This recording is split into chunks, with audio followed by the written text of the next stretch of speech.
Bismillahirrahmanirrahim. Assalamualaikum warahmatullahi wabarakatuh. Saya Dr. Muslim SHMA, Ketua Pengadilan Agama Medan.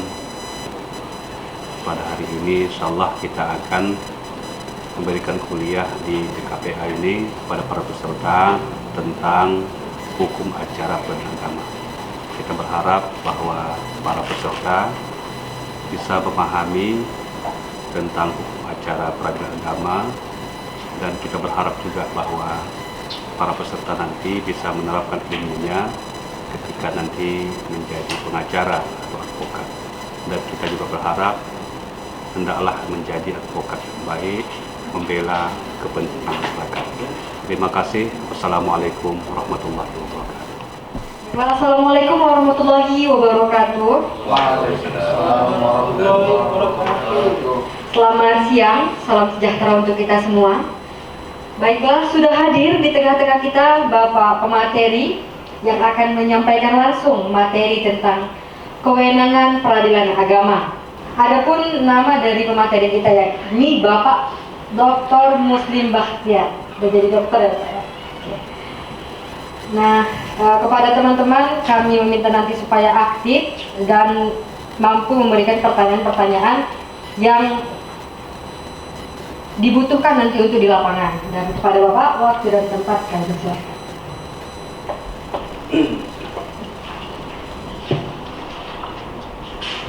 Bismillahirrahmanirrahim. Assalamualaikum warahmatullahi wabarakatuh.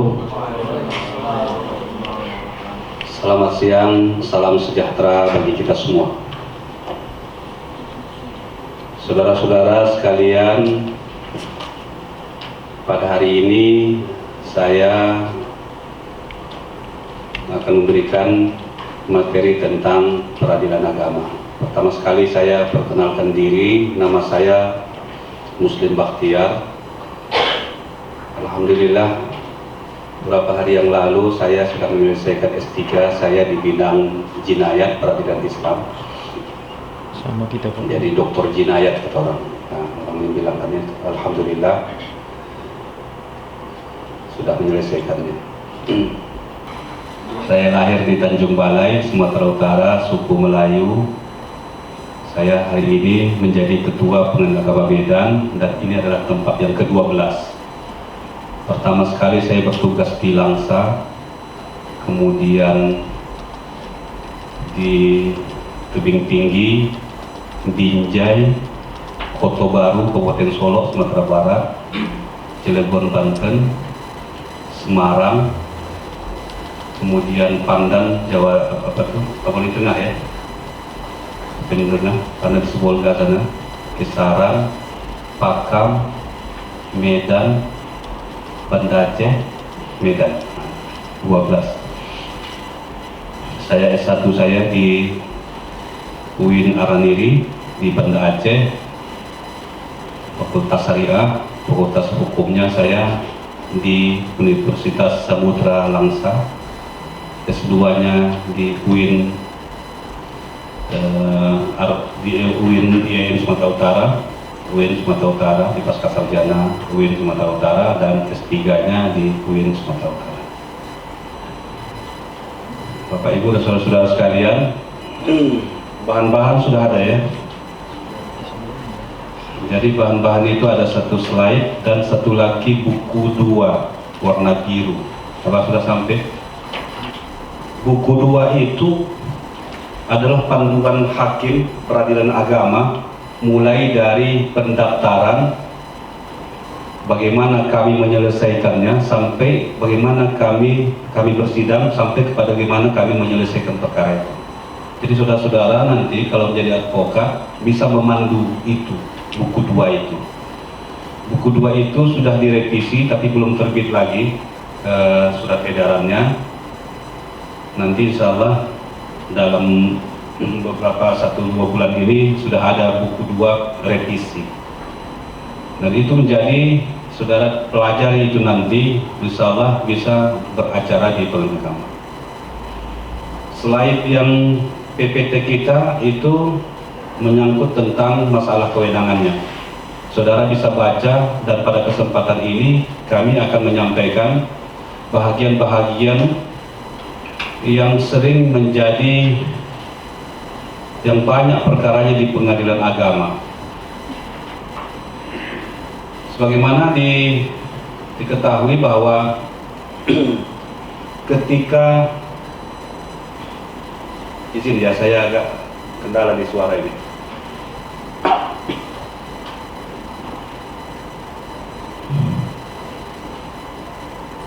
Di pengadilan agama ini ada pengadilan khususnya, yaitu jinayat. Kalau di Aceh, saudara nanti itu ada pengadilan khusus, yaitu peradilan syariat Islam.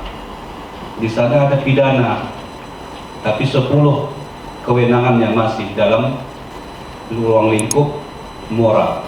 Yang pertama, maisir, tentang judi, tak boleh sana judi, kena cambuk 30 kali ini. Kemudian di sana juga ada kewenangan yang kedua adalah khamar, tak boleh minum alkohol sana. Kemudian khalwat, tak boleh mojok.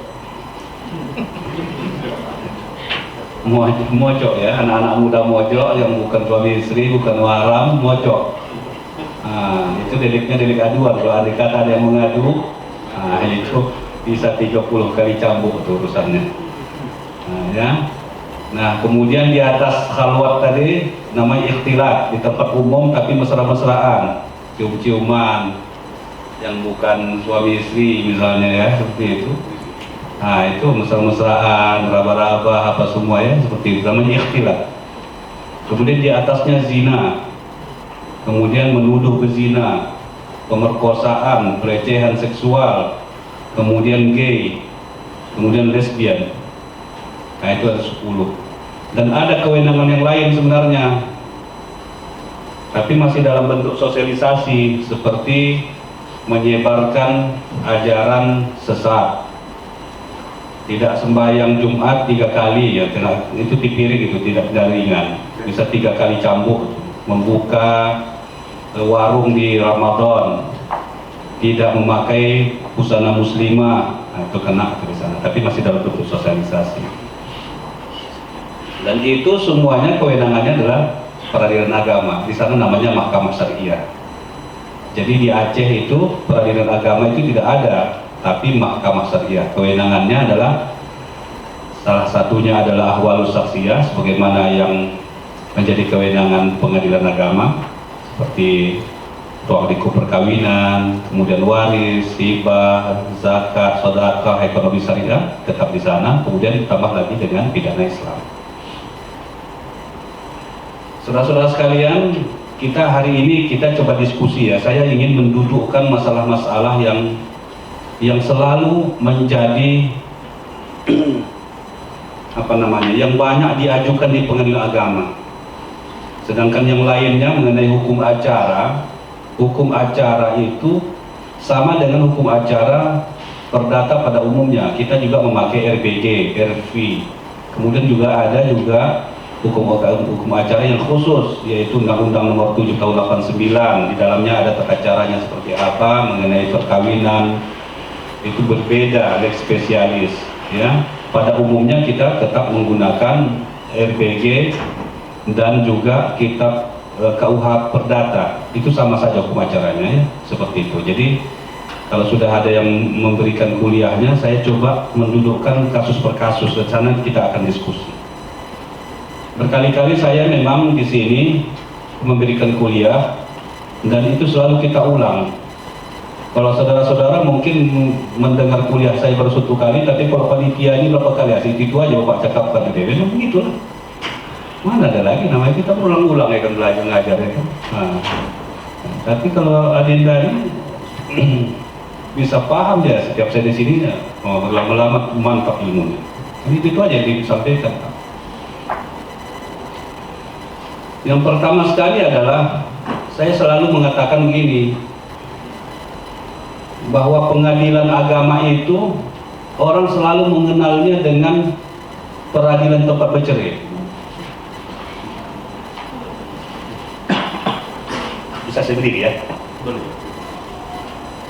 Nampak itu dari sana? Nampak Pak?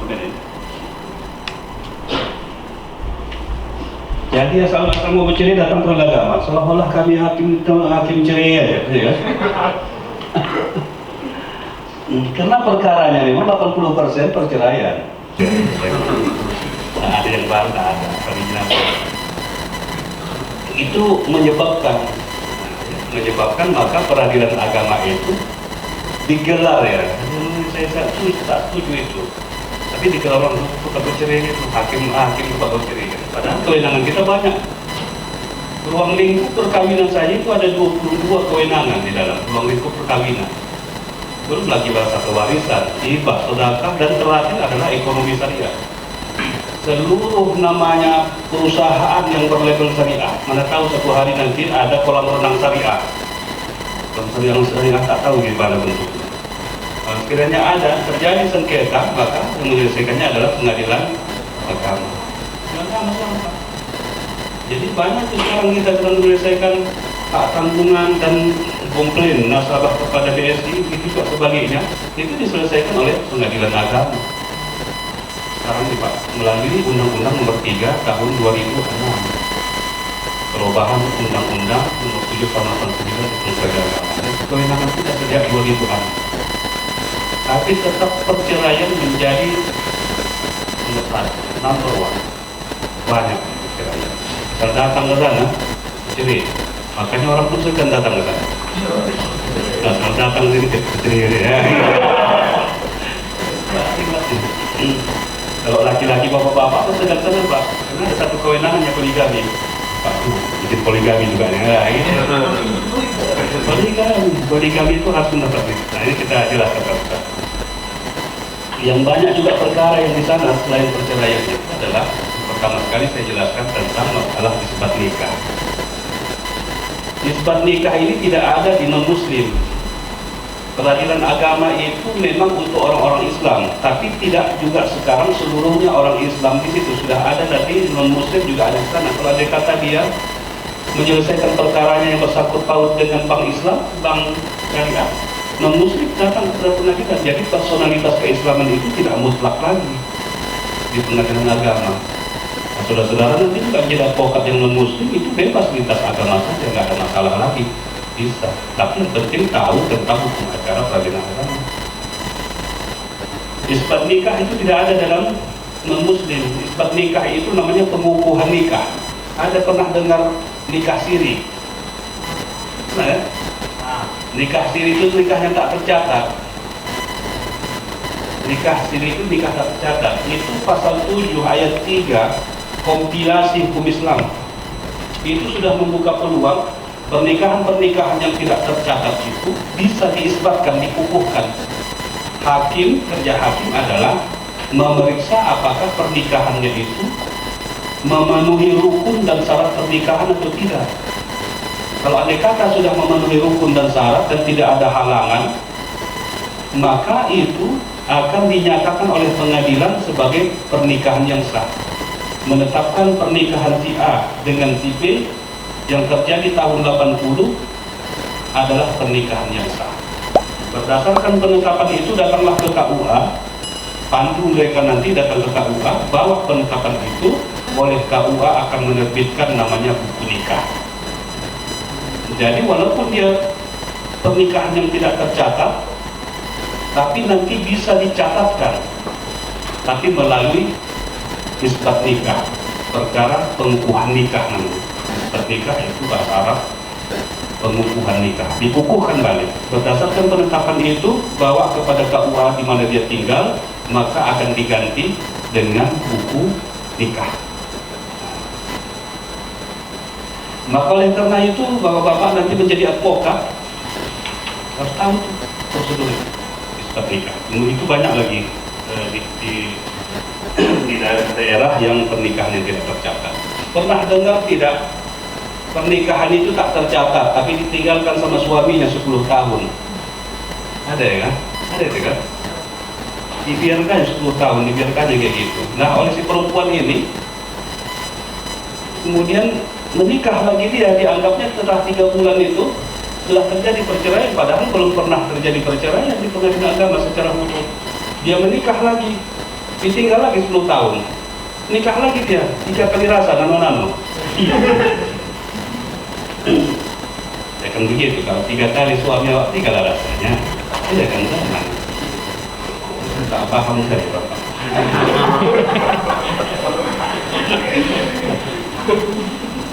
Nah itu kenapa itu dia nikah lagi siri ke siri itu karena tidak ada yang memberitahukan. Bapak harus tahu itu.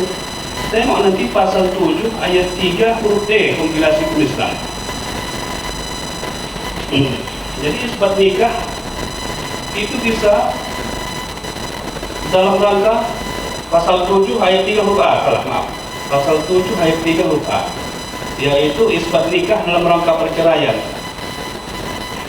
Setahun itu kompilasi hukum Islam itu 1991 ya, Impres 1991. Nah sejak 1991 itu pernikahan yang tidak tercatat tadi, jangan bapak-bapak nanti biarkan terus siri ke siri. Kalau lagi tidak mungkin lagi mereka bersatu, suruh cerai saja.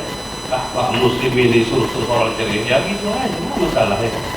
Tak mau bersatu, suruh cerai. Susah kali. Tinggal 10 tahun. Tinggal 10 tahun. Nah, tapi apa katanya, saya tak punya buku nikah, nanti pengelola agama tidak mau terima. Nah, sejak itu Pak, kompilasi hukum Islam membuka peluang isbat nikah dalam rangka perceraian. Dia tidak punya buku nikah, diajukan isbat nikah dalam rangka perceraian dengan satu nomor perkara, Pak. Perkaranya misalnya nomor 35 PDTG 2023 PA Medan. Pengadilan nanti hakim memeriksa apakah pernikahannya itu sah atau tidak. Kalau pernikahannya sah, dinyatakan sah dalam putusan, dan hari itu juga diperiksa tentang apakah rumah tangganya ini masih bisa dipertahankan lagi atau tidak. Kalau andai kata hakim sampai kepada kesimpulan tidak bisa dipertahankan lagi, maka diceraikan. Jadi perempuan-perempuan atau pasangan-pasangan yang tidak mempunyai buku nikah datang kepada pengadilan, dia dapat akta cerai, Pak. Barulah bisa dia nikah lagi dengan CLBK-nya. Ya, gitu. Mana tahu mungkin kan gitu, CLBK menunggu itu, Pak. Kutunggu jandamu. Banyak. Iya, Pak. Datang-datang ke pengadilan agama yang model-model itu, Pak. Itu pendonornya tuh, pendananya itu CLBK itu. Kalau abang suka sama saya, kita selesaikan pengadilan dengan suami yang lama. Ya. CLBK. Keluar tak tercerai. Barulah menikah bagus-bagus. Jadi Pak, nanti kalau dia kata bapak-bapak jadi advokat, ada kasus seperti itu, ditinggalkan suaminya dia, tanya aja mau ke kumpul itu atau ke CLBK kau. Kalau datang sama abang CLBK lah, misalnya itu bilangnya, sudah. Tapi tak buku nikah, karena punya buku nikah, masukkan namanya adalah perkara, nama perkaranya itu adalah isbat nikah dalam rangka perceraian. Nah itu bunyinya, pasal 7 ayat 3 huruf A. Ya, seperti itu. Dia tak punya buku nikah, tapi dapat akta cerai. Nah, itu jangan bawa-bawa. Nah, makanya saya kasih tahu ini. Nah, makanya saya tidak begitu semangat saya mengajarkan daripada hukum acara saja, karena itu bisa dibaca dengan baik. Kalau tak bisa nanti takut tak paham, ya tanya sama saya nanti pakai WhatsApp, saya balas nanti. Tapi jangan tentang perkara yang ada ya, Pak, ada perkara ini tolonglah ya, jangan ya. Jangan ya. Nah, saya tak paham tentang ini Pak, gimana? Saya jawab itu katanya. Nah, dia tentang isbat nikah ya. Tentang isbat nikah. Nah, jadi kenapa itu harus harus diisbatkan? Kenapa harus semua pernikahan itu harus mendapatkan buku nikah? Karena pasal 2 ayat 2 Undang-Undang Nomor 1 tahun 74, pencatatan perkawinan itu bermakna hukum atau negara ini mengakui dan melindungi perkawinan itu. Wali kemudian dihadiri oleh saksi, 2 orang saksi dan mahar dan semua unsur-unsur pernikahan sudah dipenuhi, tetapi dia tidak misalnya tidak pada lembaga yang berhak untuk menikahkan, misalnya di KUA dia hanya nikah di kampung, dan bukan ini yang menikahkan itu wali sama saksi sama dihadiri keluarganya, dan dibuat di dalam istilah akta pernyataan bahwasanya pada hari ini jam segini telah terjadi pernikahan antara misalnya adik siapa disebutkan dia siapa walinya, adik saya bernama ini bin ini kepada ini bin ini dengan mahar disebutkan jumlahnya dan dihadirin oleh saksi-saksi dengan taklid nikah ini diterangkan semua di situ unsur macam betul-betul ditandatangani semua, saksi tanda tangan, mempelai pria tanda tangan, mempelai wanita tanda tangan, dan semua unsur-unsurnya dilengkapi. Tapi kan ini bukan nikahnya di lembaga yang mempunyai kewenangan. Apakah ini istilahnya bisa sebagai dasar untuk sebagai istilahnya pelaksanaan isbat nikah? Demikian, Pak. Itulah dia dikasih gitu, Pak. Kadang-kadang ikut pula Pak Kepling tanda tangan gitu. Tapi negara-negara nggak paham Pak Kepling itu. Ini harus duduk juga di PKPN itu satu. Ya ada itu Pak, tanda tangan di mengetahui kepala Kepling, kepala lingkungan. Nah tapi tidak tercatat. Nah pas undang-undang pasal 2 ayat 1 Undang-Undang Perkawinan itu menyebutkan pernikahan yang sah adalah pernikahan yang dilakukan menurut agama dan kepercayaannya. Pakai hukum Islam nggak Pak? Hukum Islam kan? Ini rukun dan syaratnya terpenuhi. Walinya ada, saksinya ada, maharnya ada. Pasal 2 ayat 2 harus dicatat. Nah pencatatan itu yang menjadi gagal Pak. Gagal terhadap administrasi perkawinan yang mengakibatkan bahwa negara atau hukum tidak melindungi perkawinan itu. Nah, pernikahan-pernikahan yang seperti itulah datang kepada pengadilan agama minta dikukuhkan. Pak Hakim seolah-olah itu dalam permohonannya minta saya pernikahan kami dengan wali ini bla bla bla tolong diisbatkan. Kalau hakim melihat bahwa rukun dan syaratnya terpenuhi menurut hukum Islam dan tidak ada halangan itu Pak, seperti misalnya tentang muharramat nikah, apakah perempuan itu yang haram dinikahi atau tidak misalnya, apakah juga yang yang dinikahi itu rupanya istri kedua kemudian adik beradik kan tak boleh nikah. Nah itu muharramat nikah yang haram dinikahi. Kalau andai kata semuanya mulus sesuai rukun dan syarat daripada pernikahan, maka nanti dikukuhkan oleh pengadilan pernikahan itu sebagai pernikahan yang sah. Kalau bapak-bapak nanti sebagai advokat melihat buku nikah, pernikahannya ada tahun 80, tapi dikeluarkan tahun 2023, bapak-bapak tengok dulu, jangan ujuk-ujuk langsung, wah ini nikah palsu ini, wah gitu. Nah, advokatnya bodoh ini, gitu aja. Nah, pernah dia belajar di Grand Kenaya. Ini masalahnya, tengok dulu, jangan ujuk-ujuk, tengok dulu.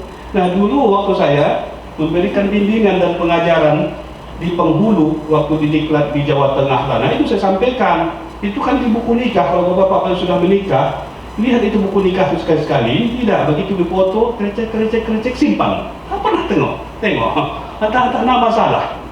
Iya, nama Amran tertulis Amrin. Bapak pernah menikah kan? Pernah bapak tengok buku nikah bapak? Benar atau tidak? Tak pernah begitu. Udah tanda tangan di Tuan Kadi, foto bersama, itu simpan Pak. Tak pernah tengoknya. Amran jadi Amrin, tahunnya nanti 10 tahun akan datang. Itu jadi masalah. Itu ada lembaran kosong di situ catatan Pak. Itu ada stempel bahwa buku nikah ini diterbitkan berdasarkan penetapan Pengadilan Agama Medan nomor sekian. Isbat nikah tadi Pak. Jadi pernikahan itu tahun 80, tapi diterbitkan buku nikah itu tahun 2023. Tengok catatannya, ada catatannya atau tidak? Gitu Pak. Ya, jangan nanti ini palsu nih. Wah itu, ini menang kita. Mana apa? Ke laut lah. Apa yang menang? Ke laut. Ini karena bodoh tadi. Tak mau tengok-tengok, tak pernah belajar di Grand Kenaya ya kan?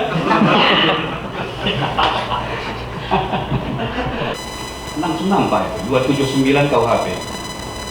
Menyebutkan bahwa dari tertutup pidana penjara paling 5 tahun barang siapa yang perkawinan padahal mengetahui perkawinan atau perkawinan yang telah ada menjadi penghalang yang sah untuk itu. Hati itu ya, diancam dengan pidana 5 tahun. Nah, siapa? Kemana? Ininya? Barang siapa? Ulangi tadi, ulangi.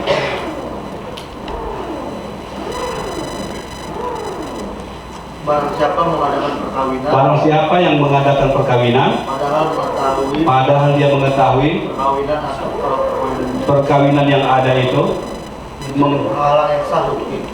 menjadi penghalang. Artinya Pak, jangan coba-coba itu ya, kalau laki-laki nanti, kalau mereka nanti ada suami, nikah siri dia, jangan ibu-ibu minta cerai dulu ya. Enak kali ya, melenggang orang tuh di mall. Iya kan? Nikah siri dia. Datang aku Pak, penting aku datang kalian minta dicerai lah. Cerai itu sama suami itu Pak. Begitu diceraikan langsung orang tuh melenggang ya. Tak ada nih penghalang. Masuk 279 itu. Diancam 5 tahun penjara. Barang siapa yang dia tahu perkawinan yang ada, menghalangi dia menikah yang lain. Masukkan dalam penjara sekali. Iya, 5 tahun. 5 tahun penjara. Itu, yang nggak cerai dulu ya. Ini ngajar-ngajar ibu-ibu ini, nggak tahu bapaknya nanti. Nah, ya begitu. Barulah nanti kalau sudah masukkan ke polisi, kan ditahan dia 5 tahun penjara dalam hukum pidana itu harus ditahan kan? Ketika melakukan penyelidikan dan penyidikan harus tahan itu, karena 5 tahun ancamannya. Baru damai. Damai. Kalau damai, abang menceraikanku. Apalah keluar dari awak ya kan? Syarat perdamaian itu nafkah, iddah sekian, tempat tinggal, mut'ah sekian, kenang-kenangan sekian, rumah yang 3 tingkat di jalan Johor sana bagianku, gitu lah. Buat perdamaian selesai. Nah, karena itu tadi, karena banyak perkara-perkara di pengadilan yang sebagaimana pertanyaan kawan-kawan yang di daring tadi, sudah ditentukan oleh pengadilan kewajiban suami kepada istrinya kena akibat daripada perceraian, tidak dibayar. Itu kan Pak, kalau Anda kata tahu dia nikah siri, kalau Anda kata nikah biasa, cerai yang biasa, situ masalahnya. Artinya Allah pasal 49 Undang-Undang KDRT. Itu diancam 5 tahun. Barang siapa yang membiarkan orang-orang yang dalam tanggungannya dan didenda didenda 15 juta. Di situ masuknya ya. Karena di negara kita ini tidak ada seperti di Malaysia. Malaysia itu ada namanya BSK, bahagian sokongan keluarga. Di pengadilan itu ada uang yang dititipkan negara untuk membayar kewajiban-kewajiban suami yang tak mau membayarnya. Misalnya pengadilan di Malaysia itu ketok palu kewajiban suami atau hak istri, katakanlah misalnya 50 juta uang kita, ketok palu. Lari si suaminya tak bayar, itu dikejar, tapi dikasih dulu tombol apa istilahnya? Dikasih ditalangi oleh pengadilan, itu 50 juta nih. Oleh jurusitanya kejar. Kalau Anda kata ada hartanya disita langsung untuk membayar sebesar 50 juta. Karena etikatnya tidak baik, dia lari, dimasukkan penjara 6 bulan. Itu kalau di Malaysia. Kalau kita tidak. Itu Pak ya, pertanyaan yang tadi itu. Di situ masalahnya, masukkan ke undang-undang KDRT ya, pasal 49 itu. Pasal 49 kalau nggak salah saya. Siapa yang meninggal, yang biarkan orang-orang yang di bawah tanggungannya bisa dipidana 5 tahun dan diancam denda 15 juta. Ke sana ya. Ini tuh perempuan-perempuan, jangan biarkan orang ini selingkuh ayah ini misalnya masuk penjara sekali, baru tahu. Tidak bisa disebabkan Pak. Misalnya dia menikah, saya kan laki-laki yang punya istri, saya nikah siri yang kedua, itu tidak bisa yang kedua itu disebabkan, karena itu dilarang oleh pasal 7 ayat 3 huruf E. Yang bisa disebabkan itu adalah pernikahan-pernikahan yang tidak mempunyai halangan menurut peraturan perundang-undangan, karena pernikahan itu tidak pakai izin poligami. Jadi dia nikah siri itu tidak bisa diisbatkan. Jadi bagaimana anaknya? Buat asal-usul anak. Asal-usul anak supaya dia dijelaskan bahwa saya adalah anak daripada si A dengan si B. Tapi dengan perkawinan yang tidak tercatat. Nah, itu bahayanya asal-usul anak itu. Nah, ya. Janganlah diam-diam, minta aja sama ibu nih, ya kan? Minta aja baik-baik, izin poligami. Pengalaman saya jadi hakim, yang masalah poligami itu Pak, biasanya gaji suaminya kecil. Itunya, gajinya 5 juta, 1 bini, 5 juta 2 bini, 5 juta 3 bini. Marah lah pula yang istri yang pertama. Di Semarang Pak, saya mendapatkan izin poligami, satu dokter spesialis jantung. Itu Pak, dia di sana 2 rumah sakit. Dulu kan boleh dokter itu mengelola sampai dia praktek sampai 3 rumah sakit. Satu rumah sakit itu Pak, saya tengok daftarnya. Itu 300 juta dia apanya? Gajinya itu satu rumah sakit Pak. Kabarnya dia praktek di 3 rumah sakit, 900 juta. Itu ibu tuh, istri pertama hadir di situ, ibu setuju, setuju Pak.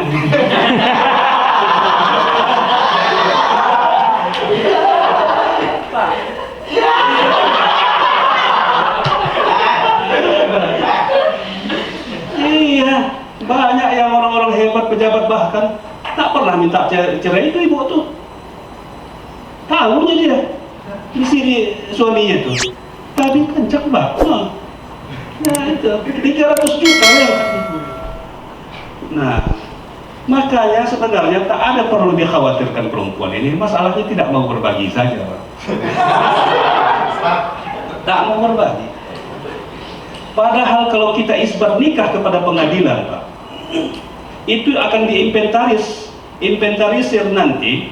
Wah, ada lah memang syaratnya ini itu dan sebagainya, ada izin, kemudian tidak bisa melahirkan keturunan, punya penyakit misalnya. Tetapi ada pasal berikutnya adalah akan berdasarkan pertimbangan hakim. Nah, sebenarnya Pak tidak mau berbagi saja. Kalau mau berbagi gampang Pak. Nah, itu. Padahal di dalam isbat nikah adalah poligami, itu diinventarisir harta-harta. Mana harta ibu ini dengan suaminya tidak akan bercampur dengan pelakor ini. Nah, itu ya. Pelakor yang kedua itu pelakor ya. Pelakor. Nah, tidak bercampur harta. Izinnya apa tuh kalau bisa poligami, apa surat pernyataan? Iya, ajukan permohonan. Kalau izin poligami itu aja saya saja kasih tahu sama Bapak. Udah kali, jangan tahu sama ibu-ibu deh.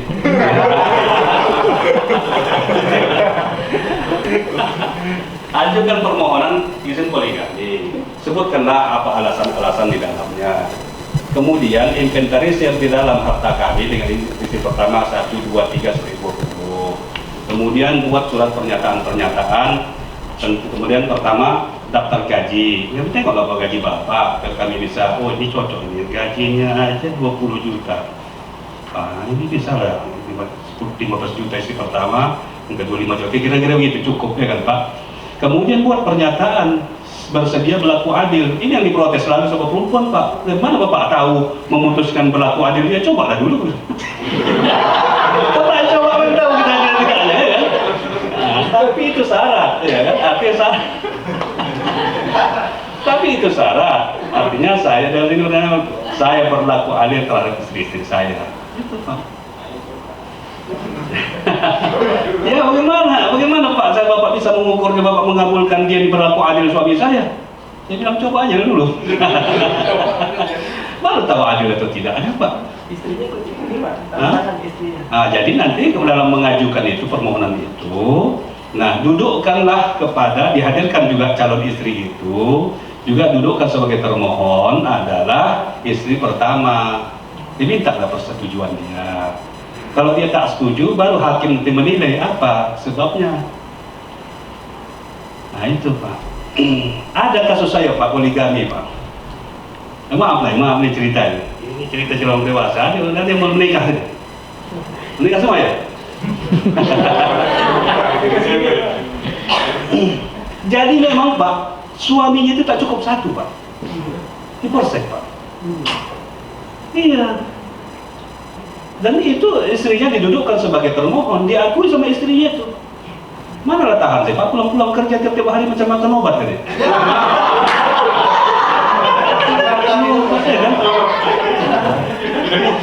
Iya, pulang kerja itu dulu.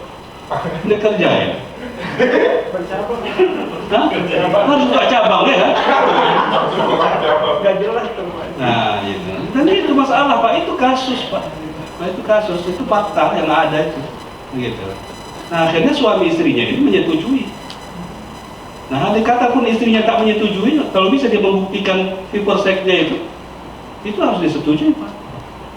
Tapi dengan persyaratan-persyaratan tadi, hartanya harus diinventarisir, kemudian cukup tidak secara ekonomi, kemudian pernyataan berlaku hadir. Nah, nanti itu ya, nanti ya kan. Nah, coba. Nah, ya tentu. Nah, ya, jadi istri kedua itu tak bisa disebutkan Pak. Bagaimana kalau kenapa tidak disebutkan? Karena dia bertentangan dengan peraturan perundang-undangan pernikahannya itu. Tapi sekarang sudah ada juga hakim-hakim yang progresif yang berani mengisbatkannya itu kalau istrinya itu sudah meninggal. Ya kan? Begitu. Doakanlah meninggal cepat.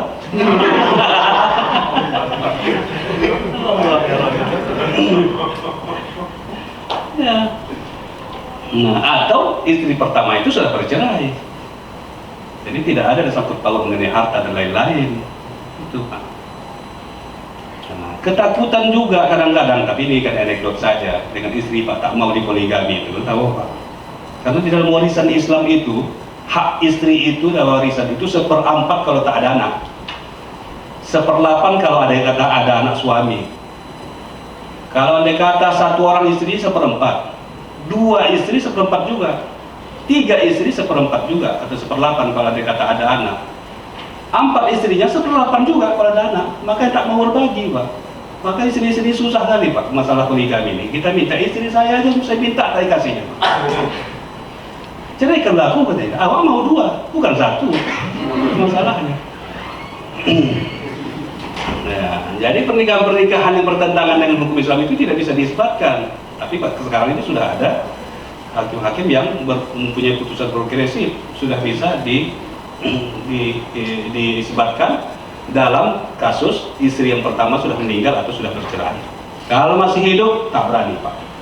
Saya belum jumpa hakim atau satu putusan yang berani mengisbatkan nikah dalam kondisi masih ada istri pertama. Guys, mengenai isbat, udah jam 3, 1 baru. Oke. Dan kedua mengenai masalah perceraian. Perceraian itu Pak harus dilakukan di depan pengadilan ya Pak. Pasal 39 Undang nomor 7 tahun 89 itu harus depan pengadilan Pak. Tak bisa pernikahan itu dilakukan di luar pengadilan, tidak diakui Pak. Kalau bapak-bapak nanti misalnya kata Pak Ustadz kami di belakang rumah Pak itu sudah sah, ya mintalah surat cerai sama dia, jangan ke pengadilan. Kalau datang ke pengadilan harus dikelola atau diperiksa oleh pengadilan, dan harus perceraian itu dilakukan di depan hakim di sidang pengadilan. Pak, tapi kami sudah bercerai, kami tidak apa namanya ya, tidak memperhatikan perkawinan, tidak mengakui perceraian yang bukan di hadapan pengadilan. Nah, kenapa begitu? Bapak kan orang Islam, iya. Sekarang saya tanya lah Bapak kan, maaf izin, yang non Muslim harus paham juga nih cerita. Kalau yang Muslim saya sampaikan.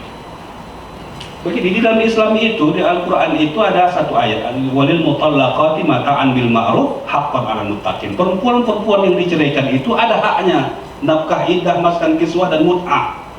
Sepanjang dia tidak nusus itu bahasanya selingkuh. Kalau perempuan-perempuan yang selingkuh Pak, itu dia tak dapat nafkah, iddah, maskan, kiswah dan mut'ah Pak, tak dapat. Tapi harus dibuktikan kepada pengadilan dengan saksi yang kuat dan bernilai bahwasanya dia melakukan perbuatan nusus, pendurhakaan. Salah satu bentuknya adalah meninggalkan si suami tanpa ada alasan. Rupanya menyesal dengan suaminya, dia pergi cari laki yang lain. Contoh, atau memang dia melakukan perselingkuhan, Pak. Itu salah satu, dan banyak lagi hal-hal yang lain menyebabkan nusus itu. Nanti bisa dilihat di Google mengenai nusus itu. Nah, kalau perceraian yang dilakukan di luar pengadilan, siapa yang menjamin hak-hak si perempuan ini bisa dibayarkan oleh si laki-laki?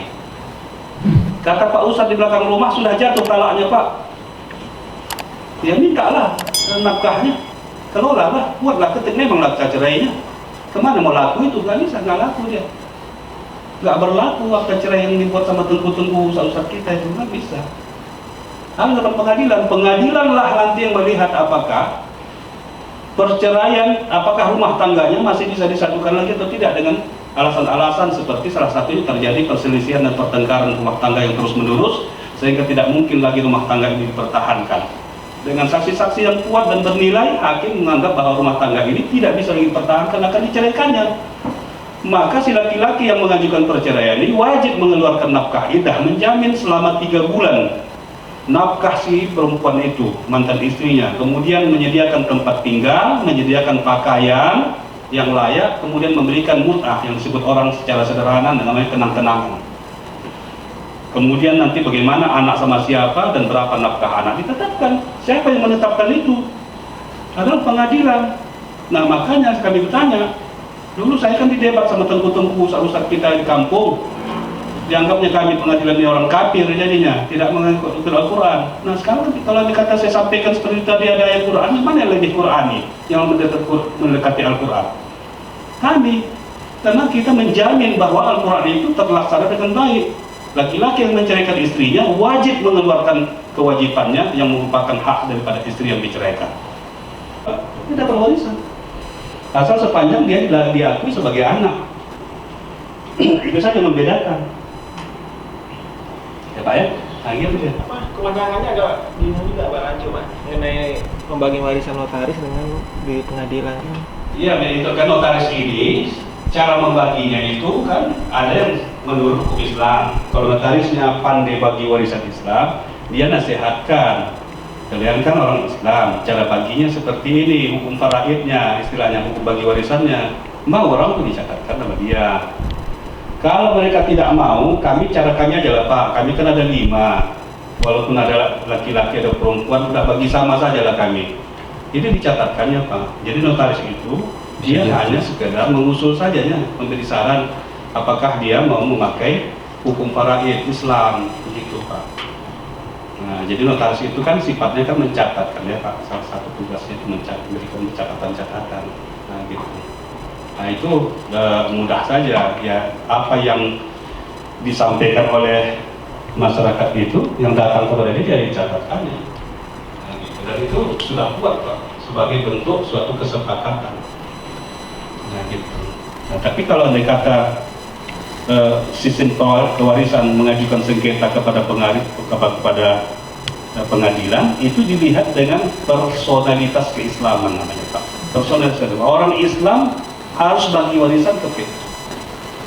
Gitu deh Pak. Jadi orang non-muslim menyelesaikannya warisannya adalah ke negeri. Kayak gitu dia. Jadi lihat kepada agamanya. Pak, tadi kan warisan itu kan yang bersih ya Pak. Jadi kalau misalkan ada harta bawaan kan dikeluarkan dulu. Yeah. Jadi kalau misalkan yang meninggal istri, harta bawaan istri itu dikeluarkan ke keluarga dia atau mana? Iya, ya kan sistemnya kan begini Pak. Kalau Anda kata ini kan karena kebetulan satu meninggalnya nih, susah baginya ya kan. Anggap saja lah hidup. Harta itu kan bagi 2 gini kan, persis kan, bagi 2 kita bilang. Nah, walaupun koyaknya begini, enggak bagi 2 ya kan. Iya kan, suami istri. Ini harta mereka ini setelah dikeluarkan semua bagian-bagiannya, harta ini separuh punya suami, separuh punya istri. Nah sekarang siapa yang meninggal? Ini meninggal. Ini dapat dia dikantonginya, dapat lagi dia dari sini warisan. Jadi dia. Paham? Istri tadi kan meninggal. Ada harta bawaan dia? Anggaplah ada. Ya kan? Harta bawaan dia tadi anggap sajalah Alphard tadi harga 700 juta saya bilang, ya kan? Saya bilang harta bawaan. Ditambah bahagian dia dari harta bersama. Harta bersamanya dapat 500 juta. Jadi mana harta warisan si perempuan yang meninggal ini? Harta bawaan plus bahagian harta bersama.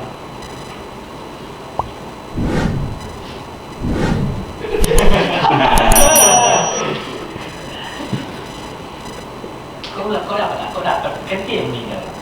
Nah makanya saya tanya tadi, yang meninggal ini kan si siapa? Si perempuan kan?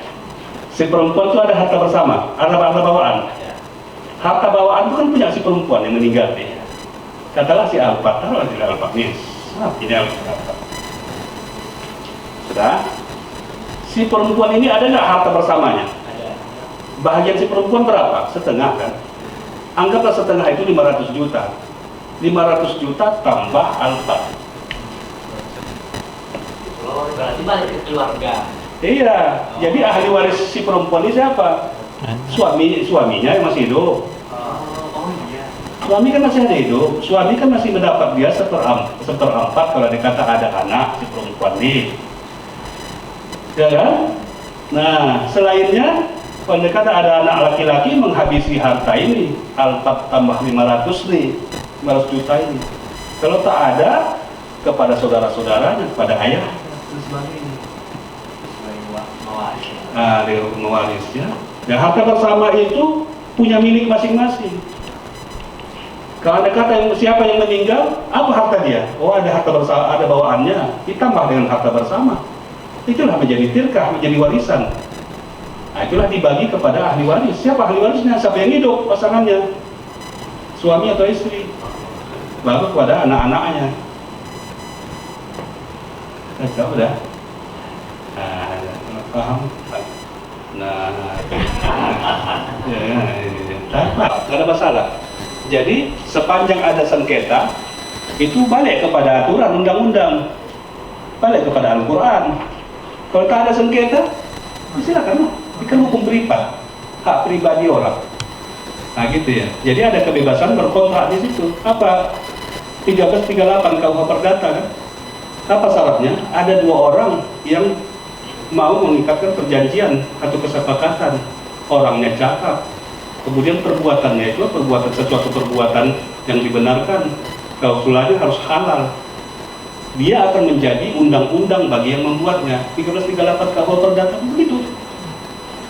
Nah, sepanjang dicatatkan kepada notaris, walaupun tidak sesuai dengan kewarisan Islam 2:1 laki-laki dan perempuan, itu sah berdasarkan 1338 KUH Perdata.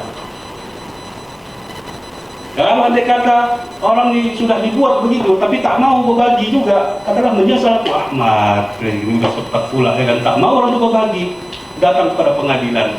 Pengadilan harus tunduk kepada 1338 itu sesuai dengan perjanjian. Tinggal eksekusi saja.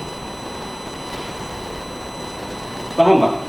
Nah, pas begitu Bapak mengatakan paham, langsung jam 4. Luar biasa, saya kalau udah jam 4 lebih nanti diusir orang ya itu. Jadi Bapak Ibu dan saudara-saudara sekalian, di akhir daripada pertemuan ini, saya berbangga hati, saya masih dipercaya oleh kawan-kawan di sini untuk memberikan satu materi tentang hukum acara tentang hukum acara dan kewenangan pengadilan agama.